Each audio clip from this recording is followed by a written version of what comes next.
ఓం నమో నారాయణాయ. వారాహి అమ్మకు నమస్కారం చేసుకుంటూ అమ్మవారి దయ, ఆమె చల్లని చూపులు మనందరిపై ఉండాలి అని చెప్పి మనస్ఫూర్తిగా కోరుకుంటూ ఈరోజు వారాహి అమ్మ మనకు అందించేటువంటి సందేశం ఏంటి అంటే, బిడ్డ, నిద్ర రాకుండా అల్లాడిపోతున్నావు కదా, అందుకే ఈ వారాహి అమ్మ నీతో మాట్లాడదామనే వచ్చాను.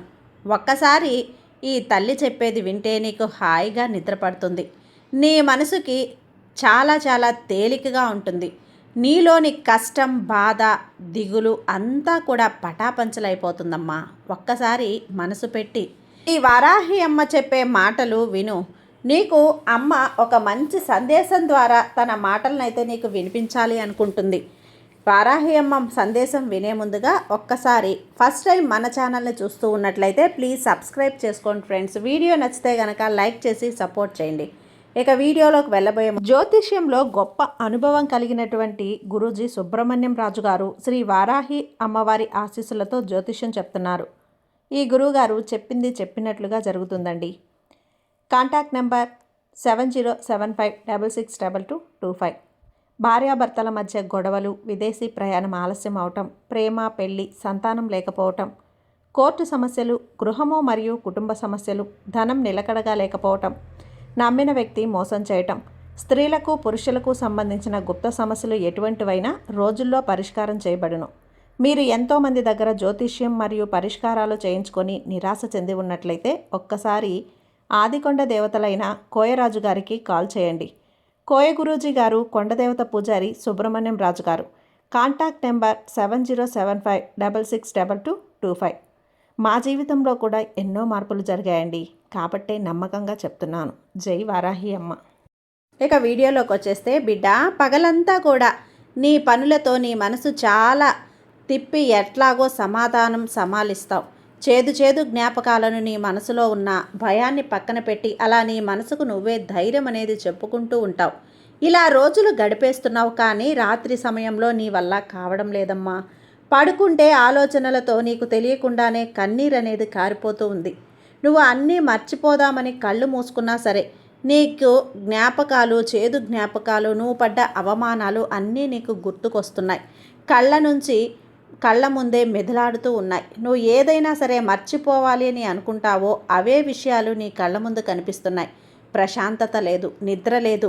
ఏం తెలియాలో తెలియకుండా ప్రశాంతంగా కంటి నిండా నిద్రపోయే యోగం కూడా లేదని చెప్పి ఎంతగానో బాధపడుతున్నావు. ఒక్కొక్కసారి అలా ఆలోచిస్తూనే వెలుతురు వచ్చేసి తెల్లవారిపోతుంది. ఈ కష్టమైన రాత్రులని ఎలా తట్టుకోవటం? ఎక్కడ దాచుకున్నా నీ నీడ నీతోనే ఉంటుంది కదా. అలాగే నీ జ్ఞాపకాలు కూడా ఎక్కడికి వెళ్ళినా, అంటే 7 సముద్రాలు దాటినా కూడా నీ ఆలోచనలు, జ్ఞాపకాలు నీతోనే ఉంటాయి కదమ్మా. నీ మనసు కట్టుబాటు చేసుకో. ఎవరైనా చెబుతారు ఇలాగే, కానీ చెప్పే వాళ్ళకి సులభమే, కానీ ఇది అనుభవించే వాళ్ళకే కదా తెలుస్తుంది అలా చేయటం ఎంత కష్టమో అని. కానీ ఎవరికి తెలిసినా తెలియకపోయినా నీ వారాహి అమ్మ ఈ తల్లికి తెలుసు. ఎంతమందిలో నువ్వు పోరాడుతున్నా నీ బాధ తీర్చేవారు లేరు. నీ బాధ ఎవరూ కూడా తీర్చలేనిది. కానీ ప్రశాంతమైన మనసుతో కంటి నిండా నిద్రపోయే రోజులు నాకు దగ్గరలోనే ఉన్నాయా? అసలు లేవా? నేను అలా ప్రశాంతంగా నిద్రపోతానా? ఇలా నీ మనసులో చాలా ఆలోచనలు ఉన్నాయి. ఒకటి మనసులో పెట్టుకో బిడ్డ, ఆ రోజులు నీకు దగ్గరలోనే ఉన్నాయి. నువ్వు ఈ వారాహి అమ్మ బిడ్డవి. నన్నే నమ్ముకున్న నా యొక్క బిడ్డలకి తల్లి అయి నేను అన్నీ కూడా కాపాడుకుంటూ ఉంటాను. ఎవరైనా నన్ను వద్దు అని వెళ్ళినా కూడా కోప్పడను. అలాగే నువ్వు కూడా ఎవరు నిన్ను వద్దు అన్నా కోప్పడద్దు, బాధపడద్దు. బంధాలు తెగిపోయేలా లేదా దూరం అయిపోయారా అని చెప్పి దిగులు పడద్దు.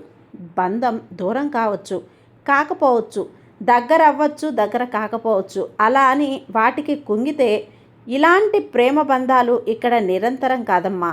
వాళ్ళు ఎవరు నిన్ను వదిలి వెళ్ళడానికి చెప్పు?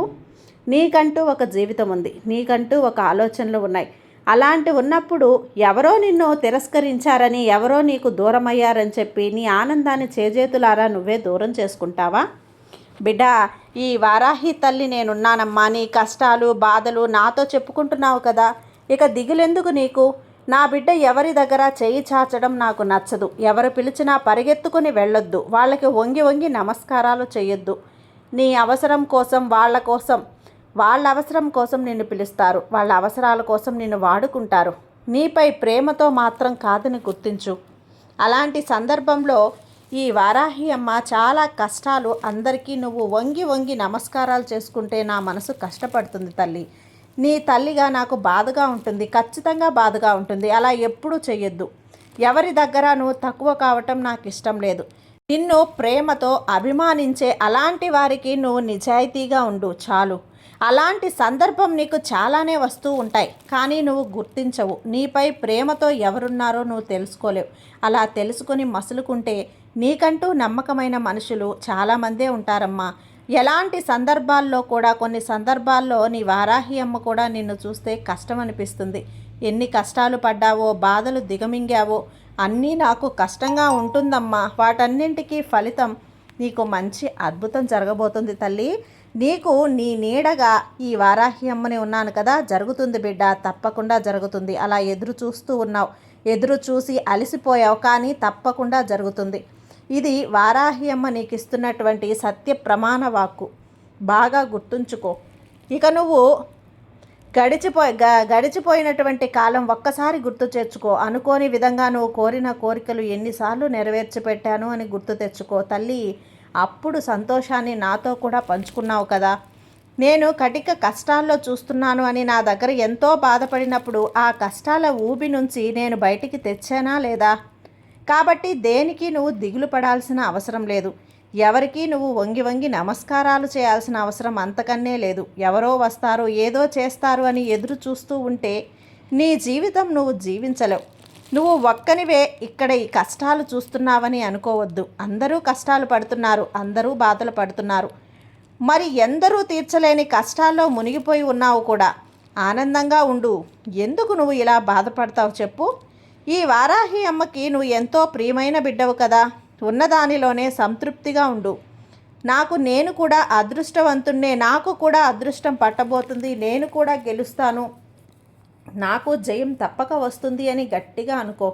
దానికోసం శ్రమించు, కష్టపడు, గట్టిగా అనుకో. ఒకటి పోగొట్టుకుంటే మరొకటి చేరుతుంది, అది గుర్తుంచుకో. ఎప్పుడు నేను చెప్పే మాటే కదా అని చెప్పి నిర్లక్ష్యంగా మాత్రం ఉండొద్దమ్మా. ఒట్టి మాటలు కావివి, పచ్చి నిజాలు. ఒకటి పోతే మరొకటి వస్తుంది. పోగొట్టుకున్నది నీకు మంచిది కాదు అని కాలం తెలిసేలా చేస్తుంది. అందుకే భగవంతుడు నీకు ఇవ్వలేదు అని గుర్తుంచుకో. జరిగేదంతా నీ మంచికే అని అర్థం చేసుకో. మనసుతో కళ్ళు మూసుకొని ఆలోచించు. నీ మనసుతో ఆలోచిస్తే ఏది నిజం, ఏది అబద్ధం, ఏది నీకోసం, ఏది నీకోసం కాదు అని నీకే తెలుస్తుంది.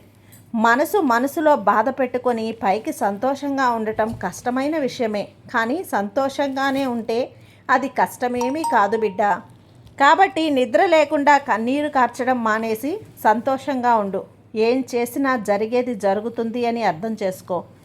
ఆ మనపక్వానికి రా. మొదట నువ్వు ప్రకృతి నిర్ణయాన్ని తెలుసుకో. అన్ని సందర్భాలు మనుషులకు మారుతూ ఉంటాయని గ్రహించు. కాలం మారుతూ ఉంటే నువ్వు కూడా మారాలి, నీ ఆలోచనలు మారాలి. సంతోషంగా ఉన్న వాళ్ళకి ఏదో ఒక సందర్భంలో దుఃఖం రావచ్చు. కష్టాలు, దుఃఖాలు అనుభవించే వారికి సంతోషం, ఆనందాలు కలుగుతాయి. ఇదే కాలం ఇచ్చే ఒక నీతి. ఇదే కాలం. దుఃఖం, సుఖం మారుతూ ఉంటాయి తల్లి.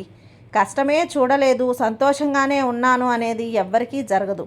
అది కాలానికే వ్యతిరేకం. అప్పటికి ఎలా జరుగుతుంది అని కూడా తెలుసుకో. ఒకరు నేను ఆనందంగానే ఉన్నా దుఃఖాలు అస్సలు లేవు అంటే వాళ్ళు దుఃఖాన్ని కూడా ఆనందంగా మార్చుకోగల మనపక్వంగా ఉన్నారు. అలా నీ మనసుని పక్వపరుచుకో. వాళ్ళని అలా వాళ్ళు మనసుని దృఢపరుచుకున్నారు అని అర్థం. ఇదే మన ధైర్యం, మన పక్వం. నువ్వు కూడా పెంచుకోవాలి తల్లి. ఈ వారాహి అమ్మని నేను చెప్తున్నాను కదా తల్లి. దుఃఖ సమయంలో ఉన్నప్పుడు కూడా సంతోషాన్ని తెలియపరిస్తే అది తప్పకుండా ఆనందంగా మారుతుంది. ఎందుకంటే ఏదైనా మార్చే శక్తి నీ ఆలోచనకు ఉంది. కాబట్టి నీకు ఇప్పుడు అర్థమైందా? నీ యొక్క కష్టాలు తీరే ఒక సందర్భం వచ్చింది అని, ఆ సంతోషం నీకు నిరంతరం ఉంటుంది అని, నీ ఆనందం, సంతోషం అన్నింటినీ మూటగా కట్టి నీకు పంపిస్తా. ఇకనైనా నిద్రలేని రాత్రులు గడపకు. నీ ఆనందం ఏమిటో ఈ వారాహి అమ్మకు తెలుసు. అది నువ్వు కూడా తెలుసుకో, పాటించు. తప్పకుండా నువ్వు కోరింది నెరవేరుతుందమ్మా. ఈ రాత్రికైనా కంటి నిండా నిద్రపోతావు కదా. నీ వారాహి అమ్మ నీకు తోడుగా ఉండగా నీకు భయమెందుకు తల్లి? ఈ తల్లి ఆశీర్వాదం నీకెప్పుడూ ఉంటుంది. సర్వేజన సుఖినో భవంతు. జై వారాహి అమ్మ.